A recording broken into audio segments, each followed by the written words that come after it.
وہ مکہ المکرمہ چلا جائے اور مطاف حرم کو خالی کر دے، اکیلے کعبے کا طواف کرے، روئے زمین پہ جب وہ طواف کر رہا ہوگا اس وقت کوئی طواف نہیں کرے گا تو اس کی بیوی جو ہے وہ طلاق سے بچ جائے گی۔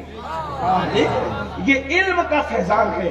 حضور غوث پاک کے بعد سرکار غریب نواز کو دے، ہندوستان کا سب سے بڑا ولی، ان سے بڑا ولی ہندوستان میں ہم کسی کو ماننے کے لیے تیار نہیں۔ بے شک ولایت کی اصطلاح میں سب سے بڑا ولی حضور غریب نواز ہے۔ اور ایک بات یاد رکھنا، ہندوستان میں جو دین پھیلا ہے اس کا سب سے بڑا تاج اور صحرا کسی کے سر بنتا ہے، وہ سلطان الاولیاء سرکار غریب نواز کے ساتھ۔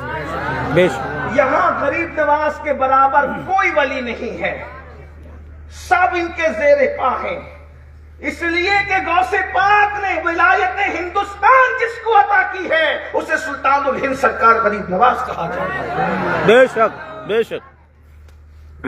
لیکن غریب نواز کو اب ہندوستان آنے سے پہلے غریب نواز کہاں تھے معلوم ہے؟ ہندوستان آنے سے پہلے سرکار غریب نواز تھے مدینہ منورہ میں۔ کیا کرتے تھے مدینہ شریف؟ ہمارے یہاں تو ولایت کا معیار یہ ہو گیا ہے کہ قبرستان میں بیٹھ کر چلم پی رہے ہو تو ولی ہے۔ ہم سب کو ولی ماننا چاہتے ہیں عالم کے علاوہ۔ میں یہ بات تسلیم کرتا ہوں کہ ہر عالم کہلانے والا ولی نہیں ہوتا، لیکن ہر ولی کے پاس علم نہیں ہوتا، اس لیے کہ علم نہیں ہوگا تو تقویٰ کیسے ہوگا؟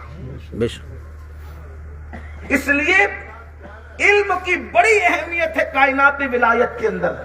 سلطان الہند سرکار غریب نواز رضی اللہ تبارک و تعالی عنہ ہندوستان آنے سے پہلے مدینہ منورہ میں تھے، اور مدینہ منورہ میں کیا کر رہے تھے؟ مسجد نبوی کے اندر جو علم کی مسند سجائی جاتی تھی، اس وقت سب سے بڑے محدث کو دنیا خواجہ معین الدین چشتی رضی اللہ تعالیٰ کے نام سے جانتی ہے۔ میں اپنی مرضی سے نہیں کہہ رہا ہوں، آپ غریب نواز کی مستند سیرت اٹھا کر کے دیکھیں، آپ کو مسند حدیث سے اٹھا کر مصطفیٰ جان رحمت نے ہندوستان کی سرزمین پر بھیجا۔